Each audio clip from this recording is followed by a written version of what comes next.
हा पवारताई, आज महिला व बाल कल्याण सभापती म्हणून नियुक्ती झाली तुमची, काय म्हणाले याबद्दल? मी पक्षाची खूप आभारी आहे की त्यांनी माझ्यावर ही जबाबदारी टाकली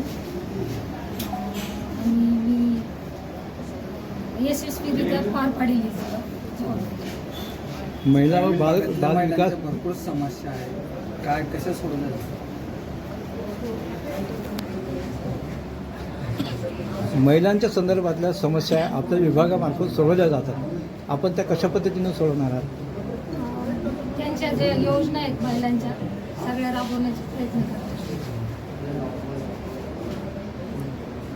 आपण आता महिला आणि बालविकास समितीच्या सभापती झाला आहात. आपल्याला महिलांच्या संदर्भातल्या विकासाच्या योजना त्यांना समजून सांगाव्या लागतील. त्यासाठी आपल्याला भाषणही करावं लागेल. हो, त्याची तयारी आपण करणार आहात की नाही? करणार आहे.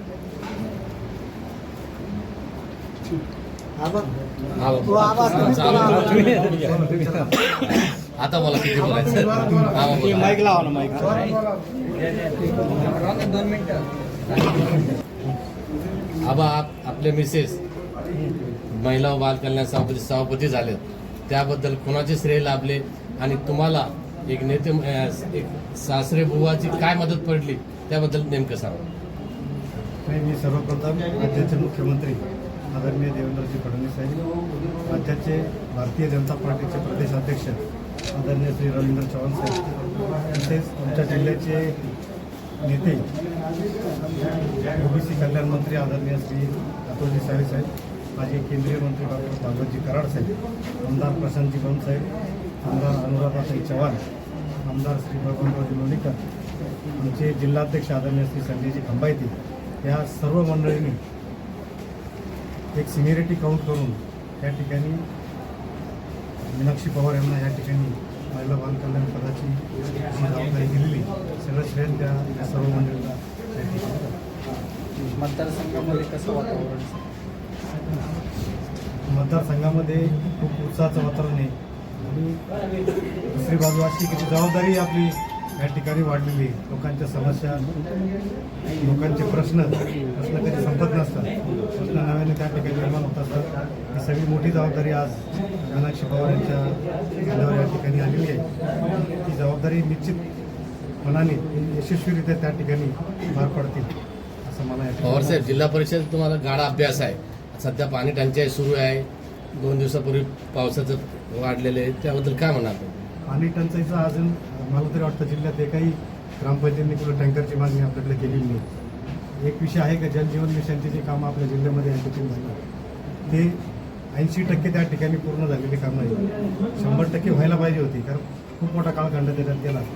आता आपले जिल्हा परिषदेचे अध्यक्ष आदरणीय गलांडे साहेब यांनी परवा त्या ठिकाणी मिटिंग घेतली आणि पाणी पुरवठ्याच्या संदर्भामध्ये सर्व अधिकाऱ्यांना त्या ठिकाणी सूचना केल्या. ज्या योजना अपूर्ण आहे त्या योजना पूर्ण करून त्या ठिकाणी जनतेला पिण्याचं स्वच्छ पाणी देण्याचं काम या ठिकाणी करावं अशा सूचना त्यांनी त्या ठिकाणी केली. असं ऐकून होतं सभापती पद दुसरं मागितलं होतं तुम्ही, पण हे हाती पडलं, काय म्हणलं याबद्दल? नाही, तसं नाही. पक्षाची जबाबदारी देईल त्या मी त्या ठिकाणी पार पडली. पक्षाने सांगितलं जी दिली असती, कुठल्याही विभागाचं पद दिलं असतं तरी आम्ही निश्चितच ती पार पडली असती. आणि असं कधी चर्चा झाली नाही. पक्षाने वेळेवर जे सांगितलं ते उमेदवारी अर्ज भरला, तो महिला बाल कल्याण म्हणूनच भरला. त्यामुळे ती निश्चितच ते पद आमचं मिळणारच, त्या देणारच होते.